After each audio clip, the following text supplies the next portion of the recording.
the national standard. He should refer that directive to the National Police Council. Tony, I think the first problem starts with the appointment. I mean, where the governor has the right to appoint a commissioner who would serve under him. And we know how it is. Who pays the piper dictates the tune.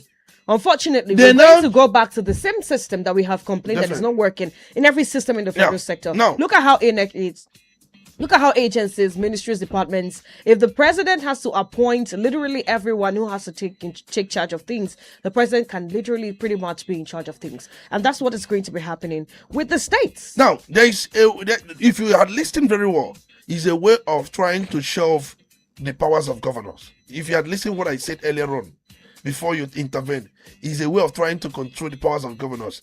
They said governor may issue lawful directives to the state commissioners on a matter of public safety and public order.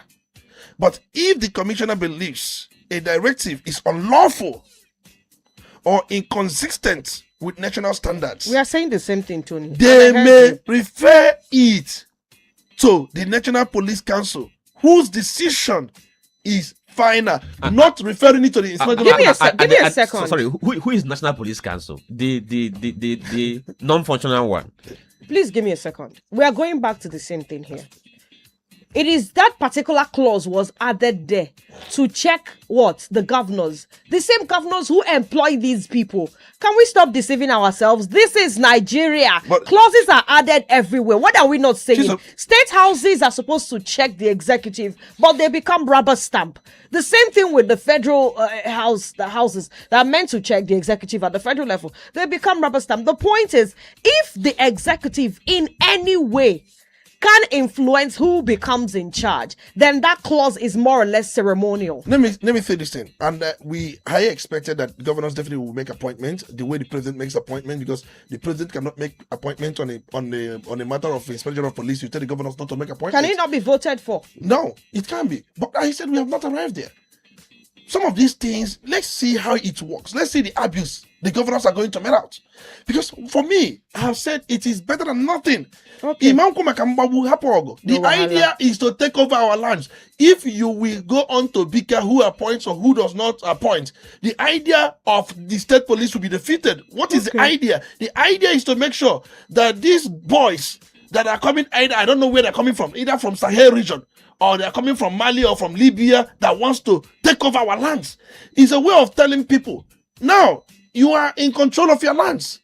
Use your state police to make sure your lands are not taken away from you. All right, quickly, let's go to security. Let's go to funding here. Sorry, let me say something before you come in.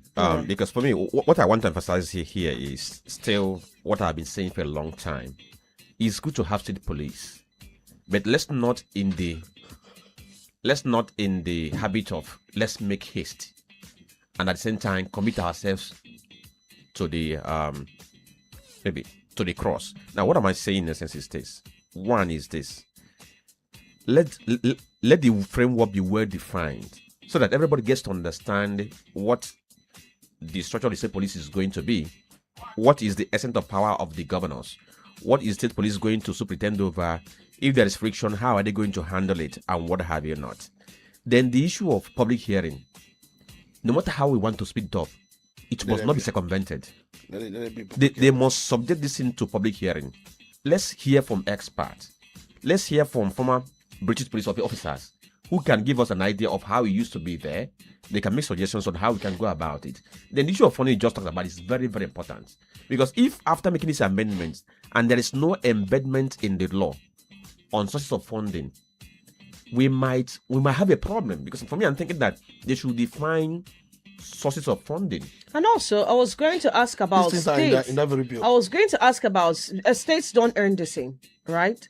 How do you balance it out? I'll give you an instance. In the federal police system, police officers at certain levels, we know about how their earnings are done.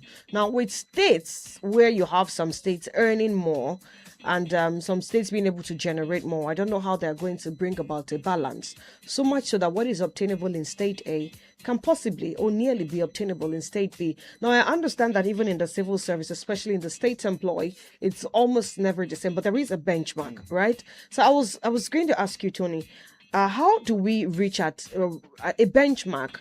And these states that seem to be poorer, how would they cope with such a benchmark? I think we are talking about funding and then management. And I said some of these things are contained in that very bill. They did not let us to see everything. By the time they start debates, let's not talk about things we have not been able to sign. Yes, these things are contained in that bill, both the funding, everything they are in that bill. By the time they start the debate, when we come back tomorrow, we now look at the funding and the other things that we have not been able to cite. Look at those things and see how we can move on. All right, then. Let's quickly go over to this report about U.S. sanctions exposing terror financing amid growing security threats. We understand that as a Lagos-based ISIS financier, there are 3 bureau de change operators implicated in this particular expose. There is the writer that says U.S. is committing to cutting off fiscal lifelines funding ISIS attacks. NSA seeks stronger global alliances. Nigeria confronts evolving security risks. UK reaffirms support for counter-terrorism, regional stability efforts. Nigeria allocated 5.4 trillion naira to security in 2026 budget, and that's according to Carlo. Troops kill and swap spies in Borno. Can first of all want to know what you make of this. Financier, 35 years. I was hoping it would run deeper than this, or maybe this investigation has not been totally carried out. What do you think? I think when you talk about terror financing, we are not serious about it, not minding the fact that somebody was singled out, or somebody's mentioned, or somebody's alleged to have done that, or somebody's even doing that, whichever way it goes. The Nigerian Financial Intelligence Unit, the NFIU, for me, they have failed in that function, detecting money flow or financial flow, as we call it. They have not been able to do that. Ransom payments that have been made, banks do consent, even when these things are done in cash. Even, these days, our monies should be marked. What is central bank doing about marking monies? Definitely, there should be money that are marked in a way that people may not even see it, unless being subjected under some microscopic viewing, that they will know that this money is marked. And then when the money was actually deployment against anti-open grazing, many of them cannot do it because they know somehow that these people are their people. And you cannot stop them from doing, that is why I said it is better than nothing. This state police, he has come to stay, it's better than nothing. But having said that, when we are talking about terror financing, states should also have their own NFIU. It could be state FIUs. Issue of financial flow. States should also monitor terror financing. Because the federal authorities, I don't know, because of those who are managing these things, I don't know if they have sympathy for anybody or if they don't have sympathy for anybody. I don't know. I cannot place it. States should also detect terror financing. Yes, why the federal is doing their own. States should check financial inflow. Terror cannot take place without financing. If you muscle out financing in terror planning and then terror, man has been identified. What is Nigeria going to make, or what is Nigeria going to do with this information? That is where my concern is. Their concern is genuine. This is not the first time. Remember when United Arab Emirates, UAE, gave us names of terror financiers? What did we do with it? We could not even publish it. And from their own intelligence, they told us that these people, from credible intelligence, conducted by them, and which they are ready to share. Look at how they have moved money from one country to the other down to Nigeria. Nigerian government under Buhari did nothing. Even when their names were everywhere, their pictures were everywhere, did nothing. We went to see those things on the internet. But now we have got to another Mustafa Adamu being talked about. US has imposed sanctions as usual, and you have mentioned some of the sanctions. You ask, what would Nigerian government do? The answer will be nothing. In their hands. People in top management brass of either the list, many of them have sympathy for these people. That is why they cannot get them. And that is why there is no presence. It is something I have said many times. If you go to US, issue of terror, you see the effort states are making. Our states are not making any efforts here. And even the federal government seems to be incapacitated, seems to be overwhelmed. That's a problem. These things are not rocket science. If we want to stop terror financing in this country, it's not a rocket science. Technologies are there. Just use the technologies, deploy them. Why won't we deploy them? There are those who are having sympathy for these people. And for many people, there are those who believe it is their own industry. If we stop kidnapping, banditry, and all this, the money that we're going into defense and security will come down. All right, Tony, let's look at the financial institutions through which some of these funds go. I understand that the banks have certain rules and regulations that are supposed to help check fraud and, of course, terror financing. And the question is, these monies do not pass through thin air. Why are these banks not being included in the investigation, and why are there no axes falling? Because surely if there have been a couple of institutions axed in the past, maybe we won't keep having the monies flowing. Somehow they go through somewhere. Well, we know very well that these monies flow very well.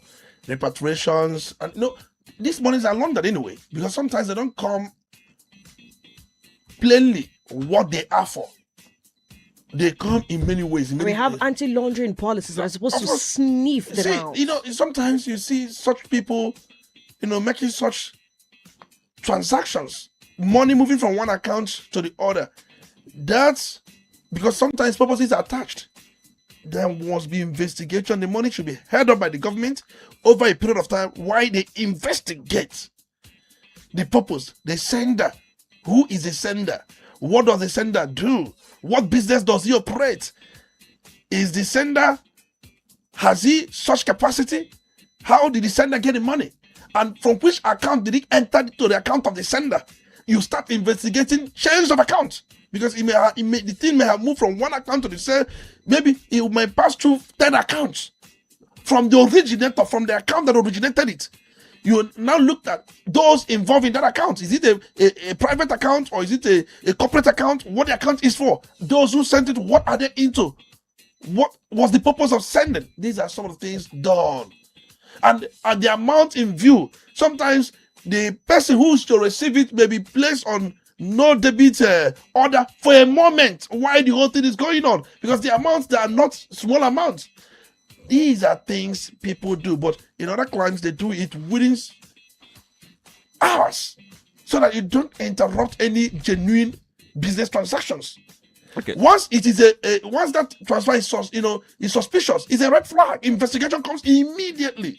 Okay, so just to add to what Tony said, because in the country, we keep on saying this, that in our country, Nigeria, we have some decent laws, we have some decent agencies in Nigeria, SEC and what have you not, for them to escalate.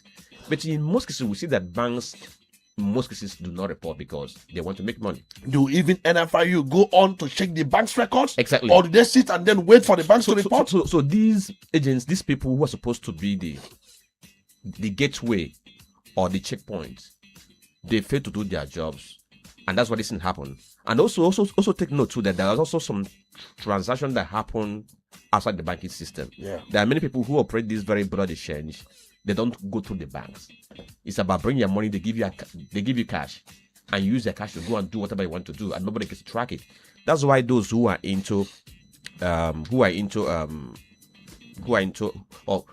schooling abroad, if somebody is sending you money from Nigeria to abroad, it must go through a process, because they need to be sure to know, what the money is meant for, where the money is going into. But in the system, there are different ways where people get to circumvent these things, and nothing happens.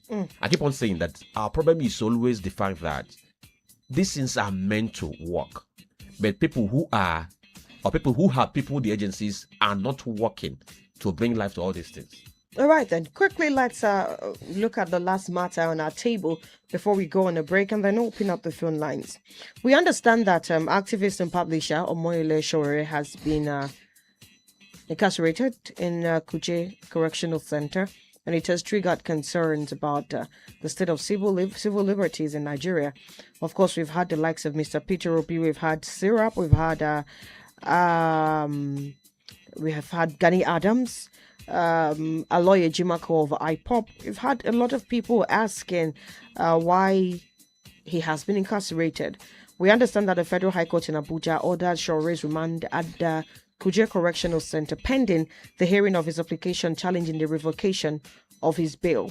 The court issued the order after dismissing an application in which Sowore sought the judge's recusal from the case over alleged bias.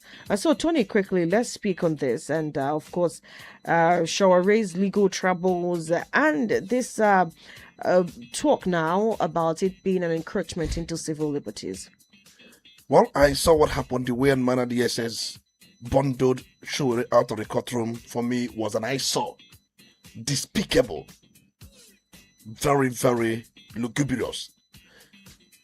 And they did it right inside the court, where it is believed it should be sacred. And I was waiting for Nigerian Bar Association to make a statement on that.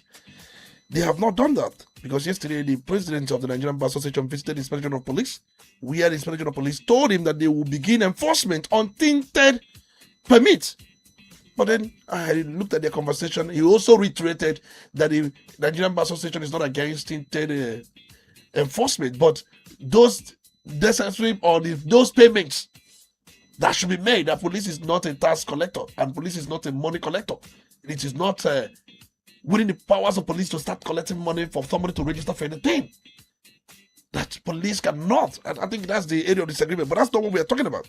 What we are talking about is the fact that the way manner Moyele Showore was bundled out of the court when the court had, though the revocation of his bail had taken place. And he appeared, in fact, he came with his bags, knowing fully well that he would be going to Kuje prison.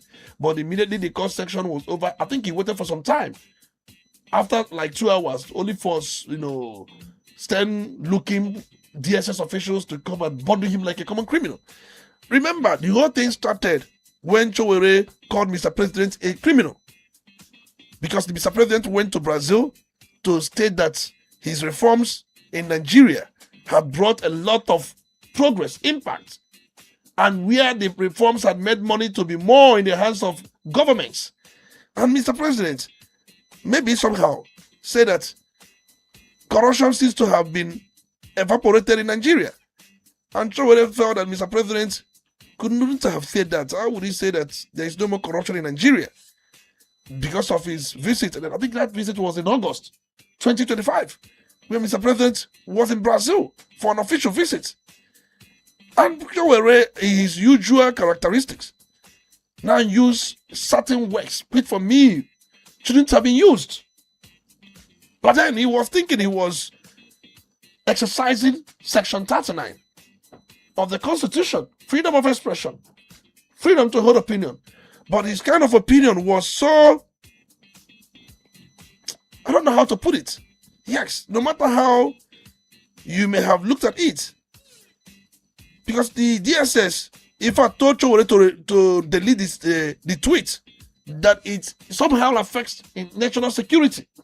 Now, when everybody begins to see the president as a criminal, that it is within his constitutional right to do so, then DSS also petitioned X, the one we know as Twitter, to remove the post or deactivate Showore's account, citing threats.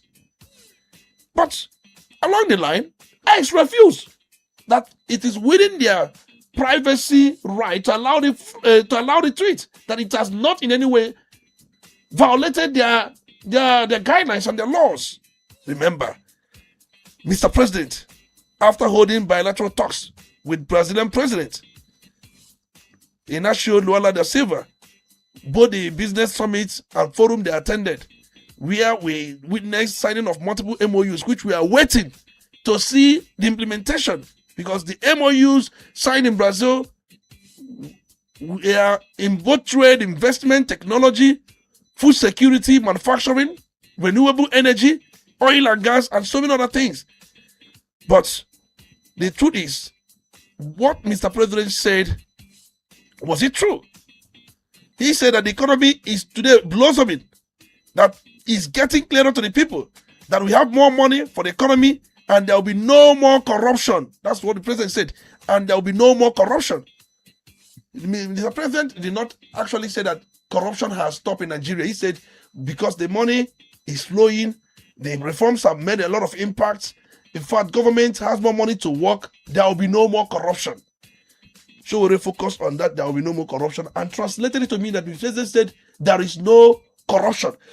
Now, I want you, because Chisom, you know you're linguistic, When somebody says there is no more corruption, there will be no more corruption, and there is no more corruption, I did the same thing.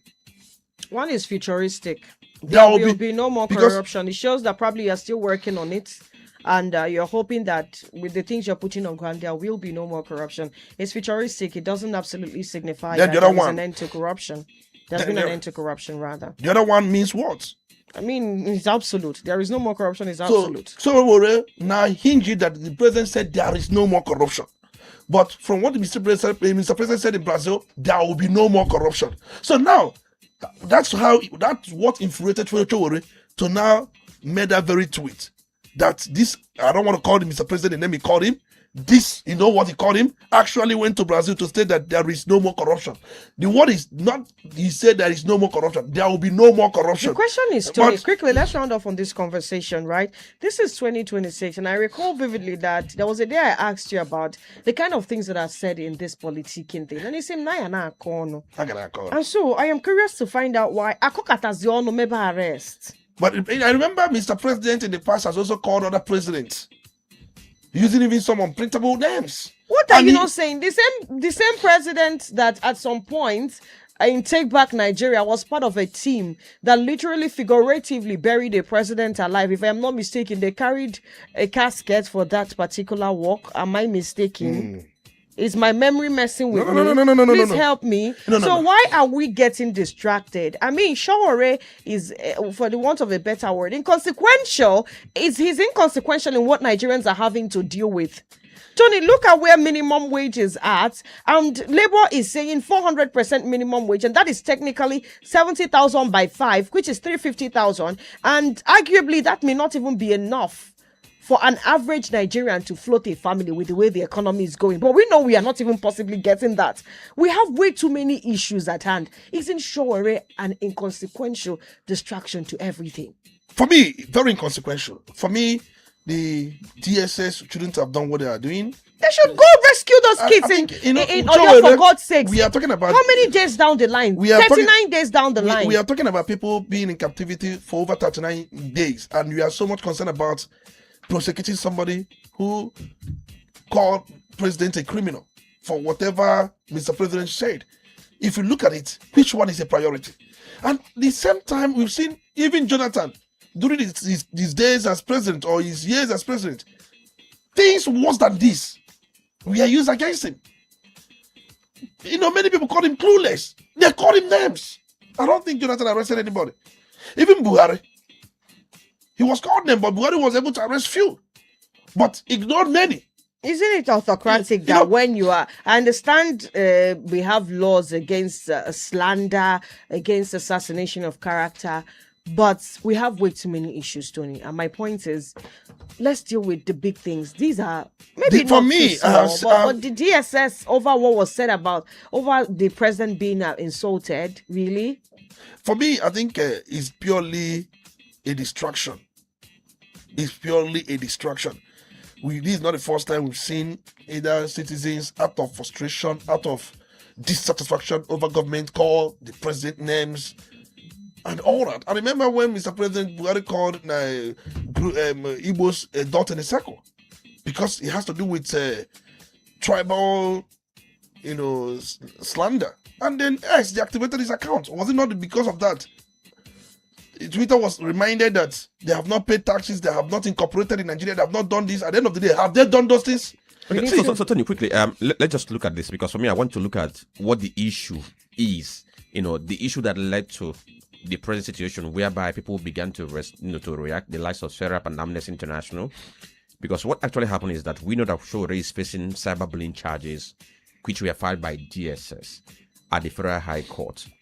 And then on June 16, that bail he was enjoying was revoked because of his non-appearance in court, and that was what led to the court to order for his remand. And I think that was on June 24, right? No, not June 24.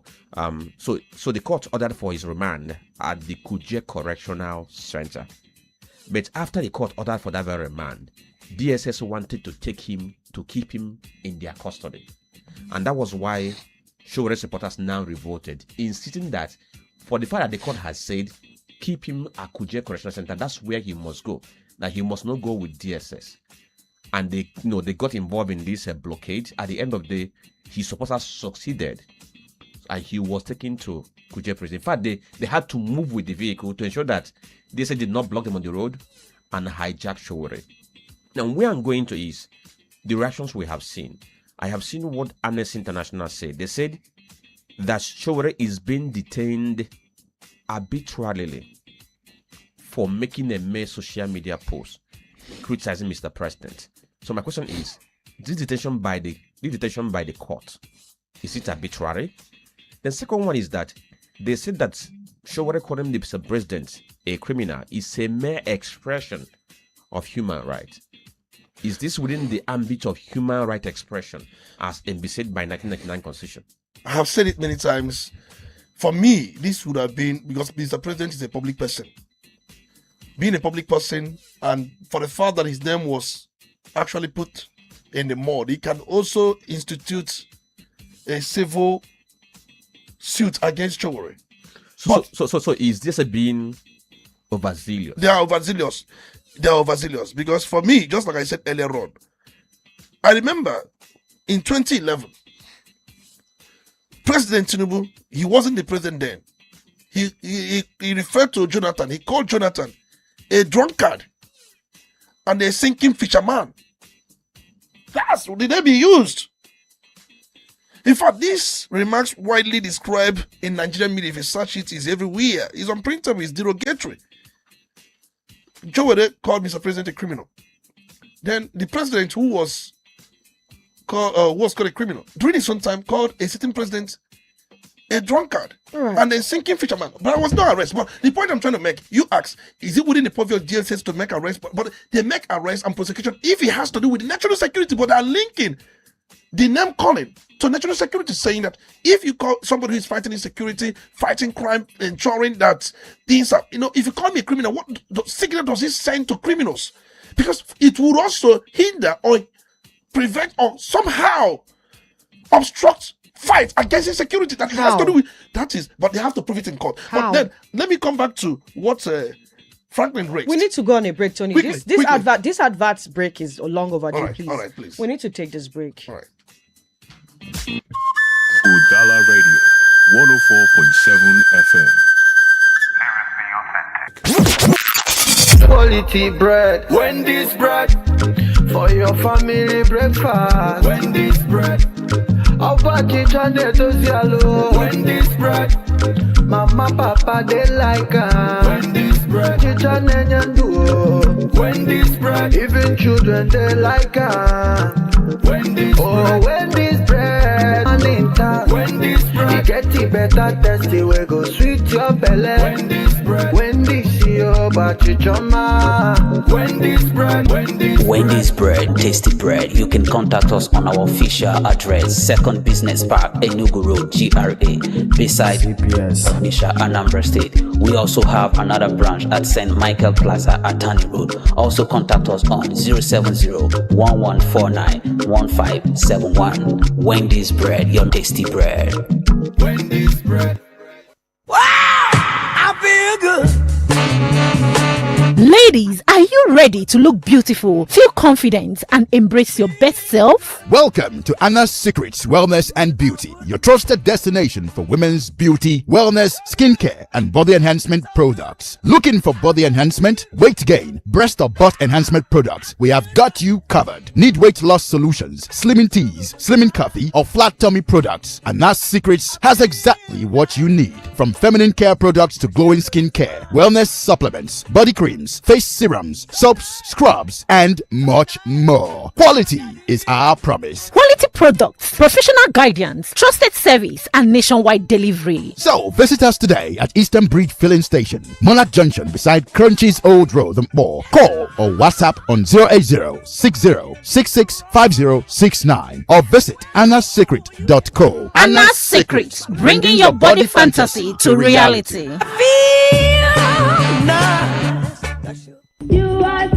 The Temple Fathers of Living Christ Mission Worldwide cordially invite friends, well-wishers, and all people of goodwill to the 31st Anniversary Temple Fathers Day celebration. Date, Sunday, 28th June 2026. Venue, Living Christ Mission Spiritual Headquarters, Lugara, Nkwere, Imo State. Chief Speaker and special guest, His Grace, the Most Reverend Professor Daddy Hezekiah, OON, Lord Mayor of Peace, founder, leader and Archbishop of Living Christ Mission Worldwide, and Chancellor of Hezekiah University, Rudy, Chief Host and Mother of the Day, Her Grace, Ambassador Princess Samuel, Divine Gift, Onyinye Omachuku, MON, JP, PhD, Executive President of Living Christ Mission Worldwide, a righteous man who walks in his integrity. Blessed are his children after him. Proverbs 20:7. Come and be blessed. Come and celebrate our fathers. Signed, Ifeanyi Chukwu Vincent Onitsha, CNA, President, Living Christ Mission Temple Fathers Worldwide. You're listening to Udala Radio 104.7 FM. Seriously authentic. You're listening to The Polity. Get involved now.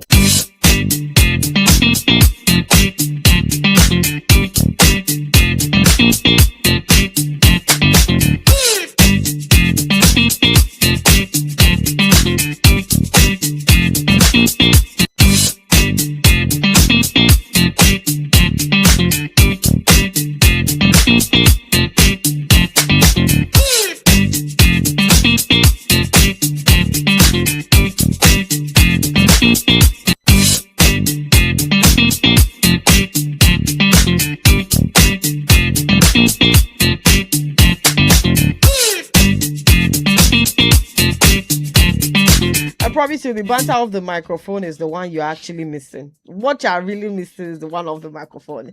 0803-221-6973, Now we're going to do this. I'm sorry, we're eating to your time. So if you can do this in a minute, your name, your location, put your thoughts together in a minute. I'm going to be strictly timekeeping today. After you come to my DM and call me out.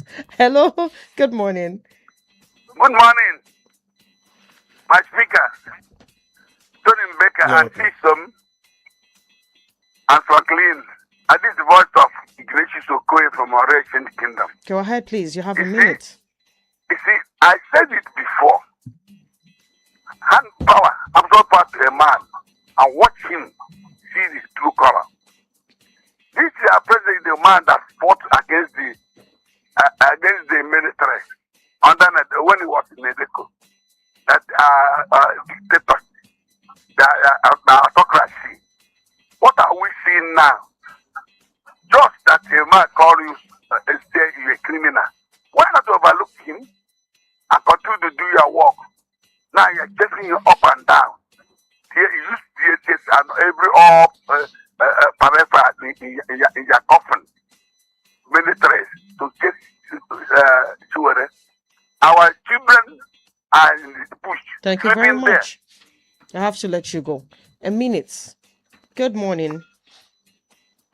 Hello. Yes, good morning. You have a minute. My name is Sangredo Watson. I'm calling you from Onitsha. Go ahead. Thank you very much. You see, this state police is a welcome development. At least we can now hold our governors responsible for security in every state. This is no longer the time to give excuses. All these investors, invaders, all these maridas, all our headsmen. At every time there is any intelligent report that they are going to strike, the governor will be calling IG, it's a regional police. So it is a welcome development. I support it. Good morning. Good morning. Let's keep it that way. Good morning. 0803-221-6973, 0803-827-6694. On WhatsApp, it's 0803-221-6973. You have a minute. Good morning. Hello, my speaker. Good morning. This is Akamere. Yeah, and Akamere is calling from Free. I want to react on what the US has given us about those who is supporting terrorists. Nigeria. I've been saying it here that there's no how this terrorism will stop in a country while the government are not, being sincere. Because I remember a Sheikh Gumi have come out and tell us that the federal government knows those who are doing this evil. And also brutal. A lot of things has been showing that these people doesn't want to fight this insecurity. But my question is this: is there any power that is, trying to withdraw the federal government from acting? Because they are hearing this report and they do nothing. My brother Franklin asked question whether will the federal government do anything to sanction these people. But my answer for that question is that will never happen, because I know the federal government are not serious in fighting this insecurity. Thank you. Thank you. Hello there. My name is Patmos. I'm calling from Udala. Go ahead. Good. Based on what the arrest of Sowore, I think is a welcome development. Because as a citizen of Nigeria, you just don't open your mouth to insult or call the president and commander-in-chief all sort of name. So what the DSS is trying to do is to make Sowore to prove what he said. You can't just call the first family, the president, a thief without a proof. So Sowore should go and show his proof, and then they will allow him to go. So anybody trying to make use out of this is wasting his time. He was the one, the video is there. So let him go and prove himself. Thank you. 0803-221-6973, 0803-827-6694. Good morning.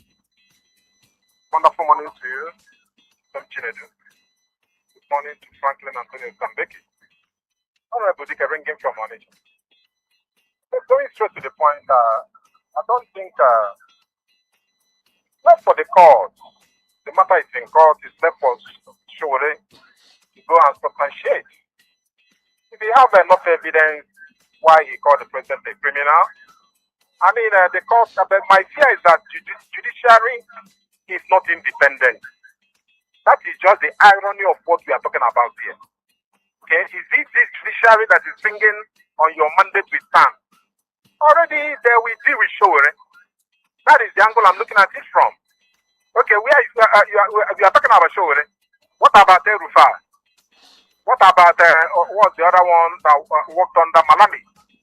This anybody that talks against the president, you are not in the camp of the president. You are in for one almighty man. The poor girl that was serving as the youth corps, have she served because she called the president terrible? The egg she's buying some amount of thousands, she now buy for so amount of thousands. The president doesn't tolerate criticism. Yes, you claim you're a Democrat. The same president that called Jonathan a clueless, bring case and bury themselves or whoever they buried. Not Jonathan. So that will tell you that they don't want anything criticism. All they want is people that will be singing, people like Reno Mockery, that will tell you there's no corruption in Nigeria. Daniel Buara, Onanuga, these are men that he loves around them. And governors that will be singing their praises when he's even not doing very well. So that tells you that he's not a Democrat. He doesn't allow criticism. And anybody that goes, even Donald Trump, he's been insulted here and there. Yes, have he bombed anybody? Has he come against anybody to arrest the person? The answer is no. Thank you. So I think he's misusing his powers these days. All right, then let's head over to Facebook now, Frank.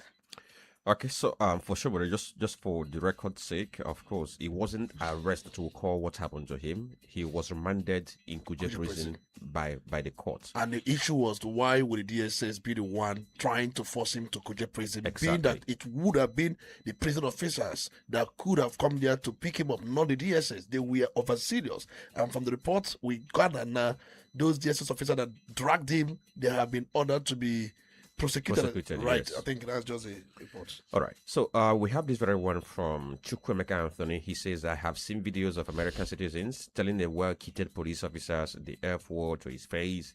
The policeman quizzed and handcuffed him. Then a superior sergeant came and said the citizen was within his right of freedom of speech, so he was released immediately at the spot. The citizen told him the F word once more before leaving. Can you say that to a Nigerian police officer and still be intact? We need to start using our right to freedom of speech more in this country. If you can't take the heat or insult, then resign and leave office. Shore is within his right of freedom of speech. Okay, Zekwe Celestine says Tinubu's administration has weaponized hunger and hardship. That is the reason for the increase in vices and crime with all sorts of criminality in our society. Until Nigerian resources begin to circulate, forget it, crime will continue to persist. Dr. Missimo Debra from Port Harcourt, he says, Mr. President, if youth are the most important, what have you done to remedy their conditions? Urgent steps need to be taken to remedy this situation, otherwise we would continue to build this nation on a fragile foundation of disorganized and unproductive population, experience high employment rates leading to poverty, hunger, and unable to meet the SDG. And she says any nation without the youth is like a tree without roots, and we have to do better. Abuchi Goshen says, I'm going to read the way he said, I am an ex-soldier, legal practitioner, and a security consultant. The idea of state police is good, but our politicians will definitely abuse it. The wordings in these sections creating the state police bill is ambiguous, starting from the appointment and structure of the state police. We just shoot ourselves on the foot. We don't need state police, but upgrade equipment and better welfare of the federal police. From experience of the current modus operandi of Aguneche and Anambra State, should have been a guide to Mr. President. And Oluchichima says, the River State CP is doing a very nice job. Please tell the Anambra State CP to emulate what River CP is doing. I just come to 33 here and see what our policemen are doing on the road and inside the station. Jacob Bishop says there will always be clashes between the federal and state police in the state because the federal police will always like to cross its jurisdiction, thereby reminding the state police officer that they are their seniors, just like we see today between soldiers and police and the rest of them. He posted from Accra, Ghana. Udala Aloysius says, my take on the ISIS. Okay, I think he's trying to say my take is on the issue of state police creation. For governors not to use it against opponents or abuse the use. If so, the state police is good to help in fighting crime. Aloysius, please, when next you post, after posting, go back to reread or read what you post so that we'll be able to articulate your thoughts the way you intended it. Omagad Namani Francis, watching from Awangu State, says, good morning. Okay, these individuals and companies financing terrorism should be sanctioned appropriately as a deterrent to others. Jerry James says, I support the idea of state police, but I see more police brutality worse than SARS with the state police because it's the same people that will be recruited into the forces. I don't support the idea of giving a Nigerian politician powers to control the security forces. And Joshua Onyedili says, state police is a welcome development. However, the unitary mentality running the Nigerian establishment is the reason the draft state police bill has some funny clauses.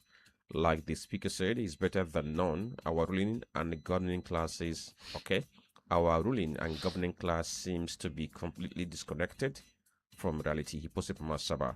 Chimobi Chukwuma says, while Tinubu's administration has failed, no two ways about it. Norbert Uchokoye says, he's trying to say that what Mr. President said is, Tinubu misquoted Mr. President, that what he said is, no more corruption, everything is going well, not otherwise. Okoyang Leka, thank you for watching. And Domagan Namani says, Professor Mopito promising to stop rigging and vote by in 2027 election is quite commendable. Hopefully, he will get it right. And these are the reactions we have on our Facebook page. All right, quickly, let's take a look at WhatsApp. Good morning, crew. If you believe that the CP of River State did what he did for good intentions, and you are joking, it's just typical eye service. Those policemen extort money from motorists here in Anambra. Are they not part of the Nigeria Police Force? Emma, he says, Tony, you talk as if you don't live in Nigeria. State police might be abused by the state governors. Is there any clear checks and balances between and among the three arms of government in Nigeria? He's asking. And Prince Divine Oban, he says, most DPOs and commissioners of police are the benefactors of the monies collected on the roads by police officers. Obiagu Christopher, he says, on the list of terrorist financiers as released by the United States, all eyes are on Nigeria to act upon it or ignore it like the previous ones. Isn't it obvious that our government doesn't want terrorism to end? Otherwise, they should have gone after them. Rather, they prefer using it to play politics, not minding the number of casualties. What do we call a government that spends more on de-radicalizing bandits than the victims of banditry? And Ugochukwu says, with the establishment of state police, the business of bandits and their financial sponsors is scrambled. They should speed it up so that Nigeria can have a breathing space. Nigeria has bled pretty enough.